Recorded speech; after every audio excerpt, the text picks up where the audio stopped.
যারা লাইলাতুল কদর পেতে চান সহজে, তাদের সহজ উপায় হলো ইতিকাফ করা। সহজ উপায় কি করা?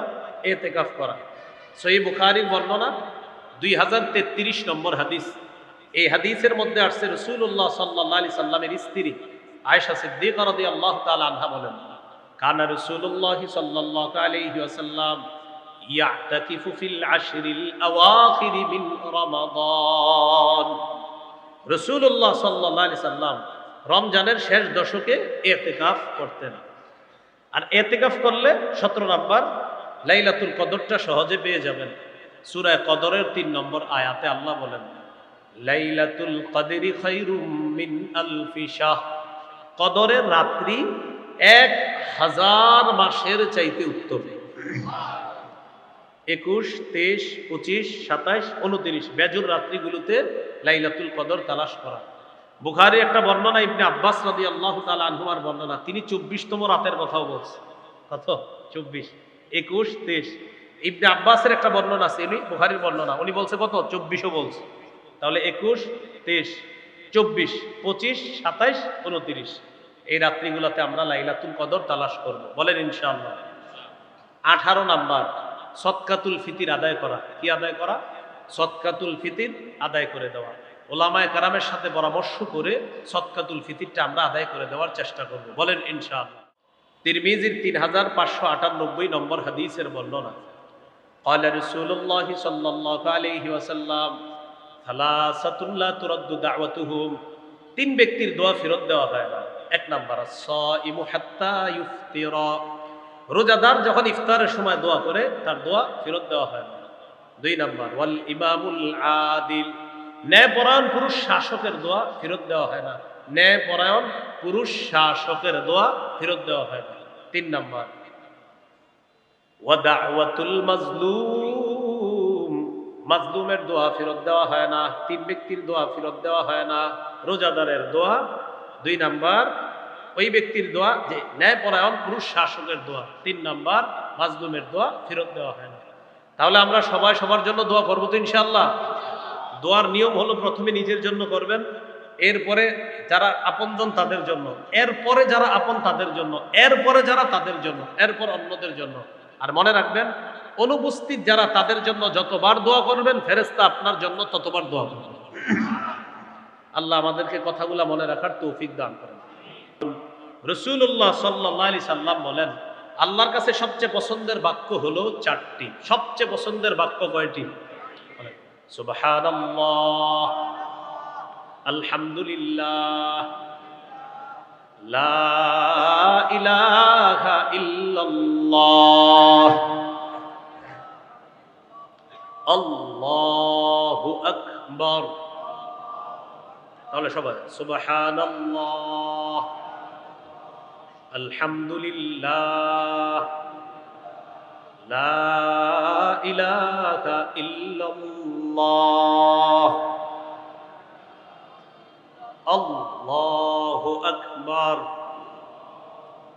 এবার আমার সাথে বলেন, বিশুদ্ধ ভাবে, বিশুদ্ধ উচ্চারণে, ধীরস্থির ভাবে এই 4টি জিকির আমরা করব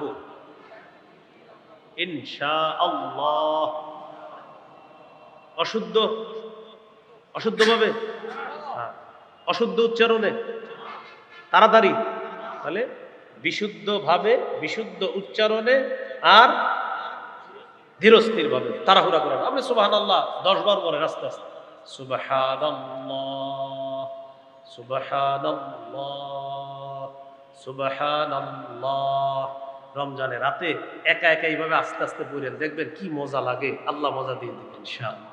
রমজান মাসে বর্জনীয় 1 নাম্বার বর্জনীয় ঝগড়া বিবাদ বর্জন করা। কি বর্জন করা? ঝগড়া বিবাদ বর্জন করা। ঝগড়া করা যাবে না। সহিহ বুখারীর বর্ণনা 1904 নম্বর হাদিস, 1904। এই হাদিসে আসছে, ইদা কানা ইয়াউমু সাওমি আহাদিকুম, ইদা কানা ইয়াউমু সাওমি আহাদিকুম। তোমাদের কারো রোজার দিনের বেলা যদি কেউ রোজা রাখো আর দিনের বেলা সে কি করবা না, ফালা ইয়ারফুত ওয়ালা ইয়াসখাব। অশ্লীল কথা, কর্ম, কাজ, মন্দ কিচ্ছু করবা না, বলবা না।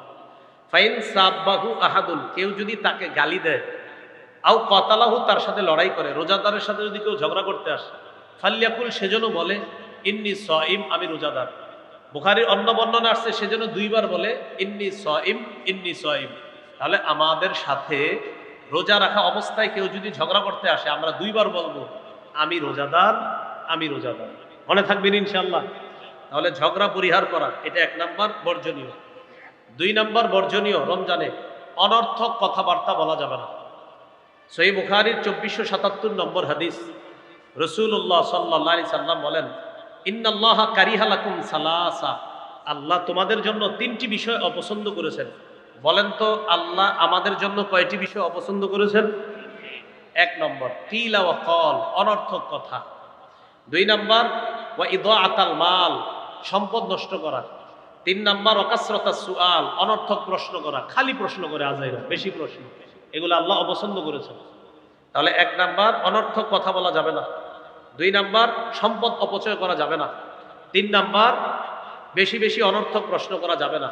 তো যাই হোক, হাদিস 1 নাম্বার জানলাম আপনার ঝগড়া পরিহার করা, 2 নাম্বার অনর্থক কাজ কর্ম কথা পরিহার করা, 3 নাম্বার মিথ্যা পরিহার করা।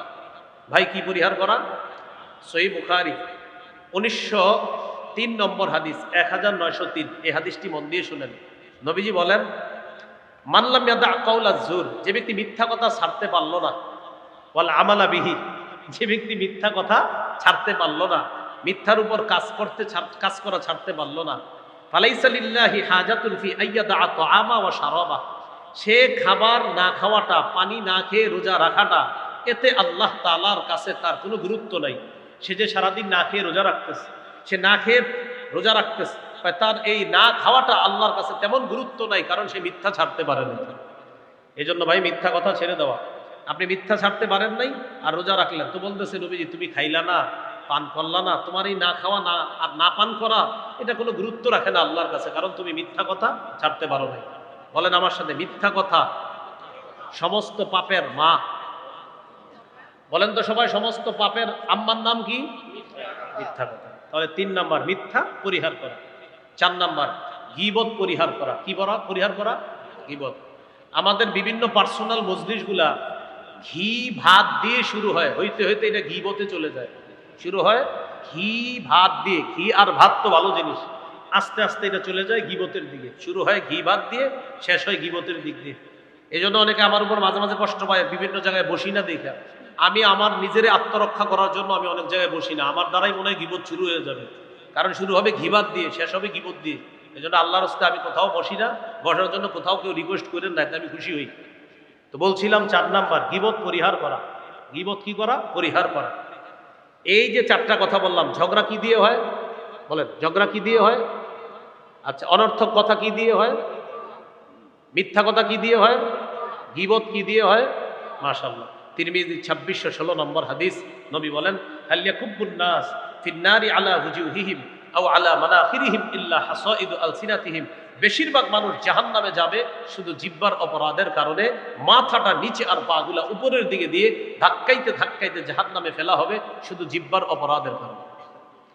তিরমিজির 2410 নম্বর হাদিসের বর্ণনা, নবীজির সাহাবী সুফিয়ান রাদিয়াল্লাহু তাআলা নবীকে প্রশ্ন করলেন, মা আখওয়াফু মা তাখাফু আলাইয়া, হুজুর আমার ব্যাপারে সবচেয়ে বিপজ্জনক বিষয় কোনটা মনে করেন? নবীজি নিজের জিহ্বা মুবারক ধরে বললেন, হাযা, এটা এটা। এবার আপনারা দেখাবেন সবাই, বলেন তো আমাদের বিপজ্জনক অঙ্গ কোনটা? জিহ্বা। এবার আমার সাথে বলেন, ঝগড়া হয় কি দিয়ে? মিথ্যা হয় কি দিয়ে? অনর্থক কথা হয় কি দিয়ে? গীবত হয় কি দিয়ে? মানুষ বেশিরভাগ জাহান্নামে যায় কোন অঙ্গের কারণে? তাহলে জিহ্বা আজকে দিয়ে নিয়ন্ত্রণ করা। তাহলে বলেন, এই রমজানে বলেন খানা থেকে জিহ্বাকে বিরত রাখার পাশাপাশি কথা থেকেও বিরত রাখবো, অর্থাৎ অনর্থক কথা, মিথ্যা কথা, গীবত, এগুলা থেকেও কি রাখবো? বিরত থাকবো ইনশাআল্লাহ। হ্যাঁ, আল্লাহ তৌফিক দান করেন। 5 নাম্বার বর্জনীয়, লৌকিকতা বর্জন করা। আমি সব কর্ম একমাত্র কার জন্য? আল্লাহর জন্য। আল্লাহ রোজার পুরস্কার দিবে, নিজে আল্লাহ দিবেন। হ্যাঁ, আল্লাহ বলেছেন, ইল্লা সিয়াম ফাইন্নাহু লি ওয়া আনা আজজি বিহি, রোজা ছাড়া অন্যান্যগুলার সওয়াব লেখা হয়ে যায়, রোজার প্রতিদানটা আমি দিই, কারণ রোজা বান্দা আমার জন্য রাখে। 6 নাম্বার অপচয় করব না। আমরা কি করব না ভাই? অপচয় করা থেকে আমরা বেঁচে থাকব। এই 6টা হলো বর্জনীয়, 18টা করণীয় বললাম। এটা কিন্তু মৌলিক কথা, আপনাদের মসজিদের খতিব সাহেবরা আরো বলবেন। তাহলে মৌলিক 18টা করণীয়, 6টা বর্জনীয় বললাম, 18 আর 6 24টা। আজকে এ পর্যন্তই। আল্লাহ আমাদের সকলকে যে কথাগুলো শুনলাম বললাম আমরা সবাই যেন আমল করতে পারি, আল্লাহ তৌফিক দান করেন।